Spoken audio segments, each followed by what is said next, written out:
Magandang araw po mga kabayan at tayo po ngayon ay magluluto ng dulong. Meron na tayo ditong dulong, may 1 kilo, ayan. Hindi ko po alam po, comment nyo na lang po kung anong tawag sa inyo ng isda na ito. Gawa lang ito po kung tawagin dito sa amin sa Batangas ay dulong. So gagawin po natin yung 2 ways. Magtutorta po tayo tapos ay magluluto, magagawa rin tayo ng kilawing. Kilawing dulong. Ito, dulong, ayan. Ayan. Sa nakakakilala ho, yan ho ay dulong kung tawagin po dito sa amin. Unahin po natin lutuin yung ating tortang dulong at magigisa po muna tayo.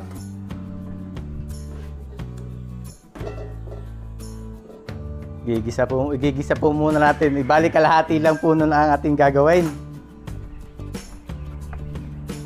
Napakasarap dito mga kabayan, napakasimple pa. So maglagay na po tayo ng mantika sa ating kawali. Ayan, medyo mainit na. Tapos mag-isa po tayo ng bawang.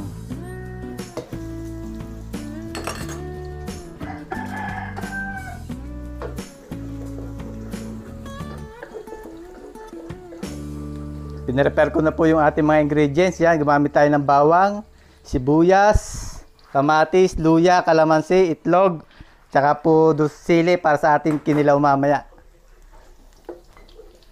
Magigisa po muna tayo sibuyas, bawang. Ayan.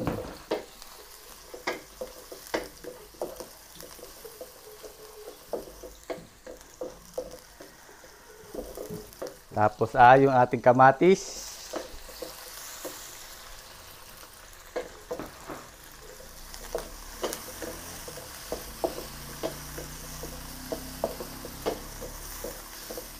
Luto-lutuin lang po natin yung kamatis. Palabasin natin yung katas.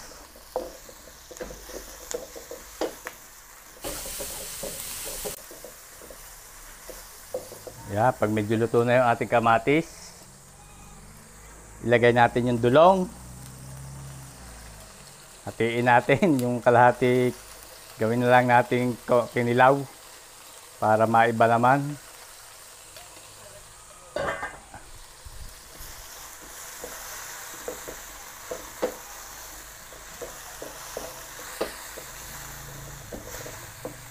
Igisa lang po natin yung dulong sa kamatis, sibuyas, bawang. Titikman nyo yung dulong. Gawa ng pagmisa, pag bumili ko kanya sa palengke, dapat ay alam nyo na yung fresh pa. Gawa pagmisa, pag nabili nyo yung medyo ilado na ay maalat ho yun. Dapat mahugasan nyo. Kaya dapat ho ay mula palengke pa lang alam nyo na fresh yung nabili yung dulong. Maganda yung ating dulong, kaya titimpla natin ng paminta.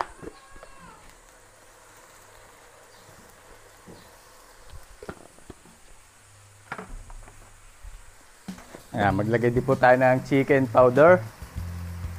Optional lang po itong chicken powder. Kung ayaw nyo gumamit, okay lang po.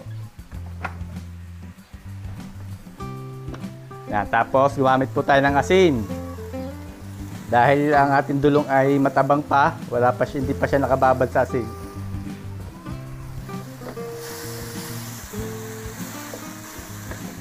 Haluin lang po natin.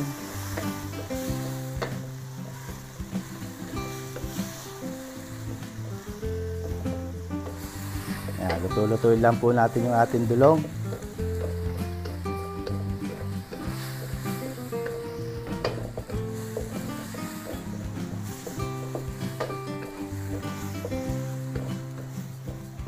So yan, pwede nyo tikman mga kabayan. Depende sa panlasa nyo. Okay na po yan. Pwede natin hanguin yan. Lipat natin dito. At atin po yan papalamigin. Bali, ginisa muna natin. Bago natin torta, yan, palamigin po muna natin. So, nandito yung kalahati ng ating dulong. Yan. Gawin naman natin kinilaw o kilawin. Maglagay po tayo ng bawang. Konti lang po yung ginawa natin at kakaunti. Hindi ito kinakain ng mga bata. Ayaw nila nito, kinilaw. Sibuyas at bawang, luya, katas ng kalamansi, tapos ay sili, green chili, Tapos ay maglagay din po tayo ng suka, DS na suka. Napakadali lang nitong gawin. Ito na ang pinakamadaling lutuin gawin, yung kinilaw na dulong. Paminta.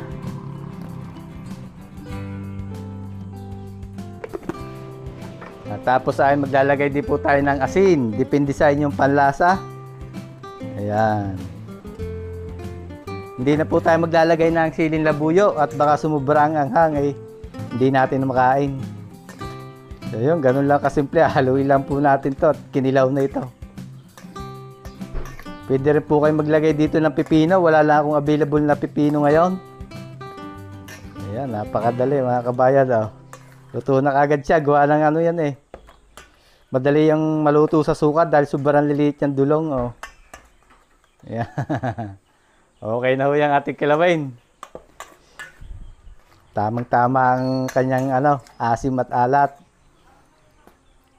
Hindi nga lang siya masyadong manghang mga kabayan dahil hindi na kinontrol natin ang alat. Ayaw natin ng sobrang anghang. Pero kung gusto nyo po paanghangin, nasa sa inyo na.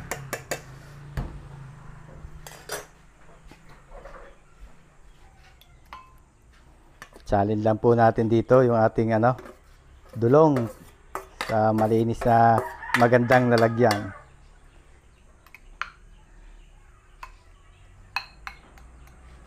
Okay na. Kilawing dulong. Makabilis mga kabayan. Masarap din itong pulutan mga kabayan kung pagka nagre-relax kayo sa hapon o gusto nyo tumagay, ito pinakamabilis na pulutan, kilawing dulong.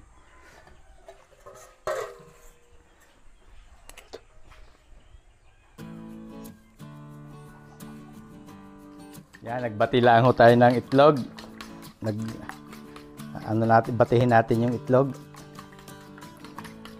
5 piraso o 6 na pirasong itlog, depende sa laki. Pag malalaki, pwede 5. At ito ang gagamitin natin doon sa ating torta.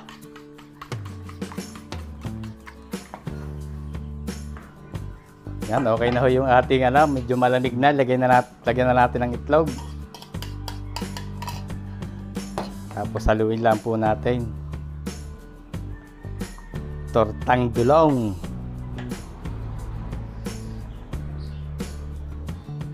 At ihahatid po natin to sa school pagkatapos natin lutuin.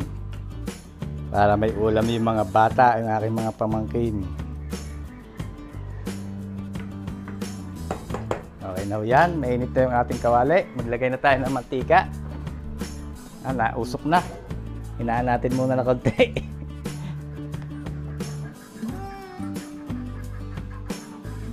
Yan. Tapos maglalagay po tayo ng dahon ng saging dyan. Lagay po natin yung dahon ng saging at para hindi tayo mahirapang magbaliktad mamaya ng ating dulong.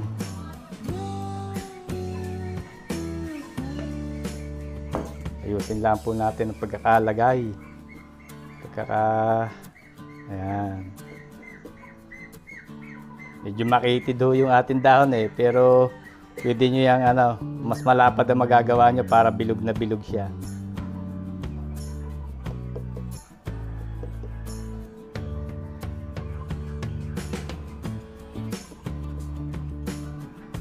Okay.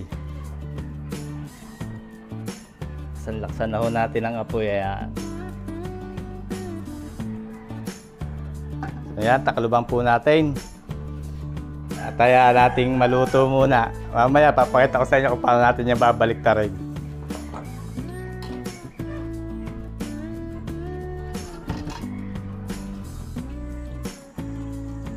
Yan mga kabayan, luto na ang ilalim nito. Basta nag-brown ho yung ilalim, nababaliktarin natin. Napakasimple lamang po magbaliktad nito. Kailangan lang natin ng plato. Paglilipatan natin, yan. Ayun. Ganun lang. Lagay po natin sa isang plato, tapos ay lagyan ulit natin ng dahon. Tapos may isa pa tayong plato. Yan, baliktarin natin. Yan, tapos tanggalin po natin yung unang dahon. Ayan. Ganun lang mga kabayan. Tapos babalik uli natin sa kawali para maluto naman yung kalahati. ganun lang.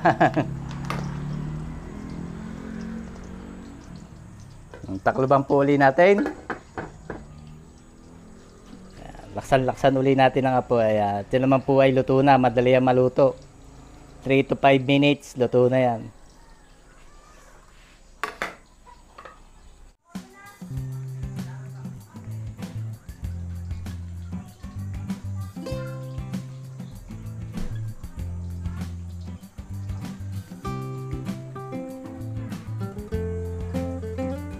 Yan mga kabayan, luto na po yan. Ganun lang kasimple ang ating recipe. Patayin na natin na po at pag nakita natin yung medyo brown na yung ilalim, okay na po yan. Yan, hanguin na natin at lalagay natin dito sa plato.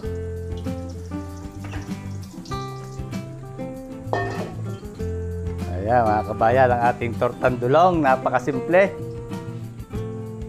At ito yung ating kilawin na dulong. Ang lasa ko po, ang tawag niya sa English ay silverfish. Yan, silverfish in 2 ways. Gumawa tayo ng torta at gumawa rin tayo ng kilawin. So yan mga kabayan, ito yung ko lang, i-slice ko. At ihatid natin sa school para doon sa mga pamangkin ko. Itong kilawin ay yan ang ulam natin para maiba naman. Hindi nakakasawa, hindi nakakaumay. So hanggang dito na lang tayo mga kabayan. Marami pong salamat sa pagsuporta sa ating mga video. Humingi po ulit ako ng pasensya doon sa nagme-message sa ating Facebook page at cut off po muna yung mga orders. Ang lulutuin ko lang po ay yung mga naka-schedule. So hanggang dito na lang po tayo. Marami po ulit salamat. Ingat po lagi tayo lahat mga kabayan at God bless po sa ating lahat. Sana po ay magkita-kita tayo ulit sa susunod ko pang mga videos.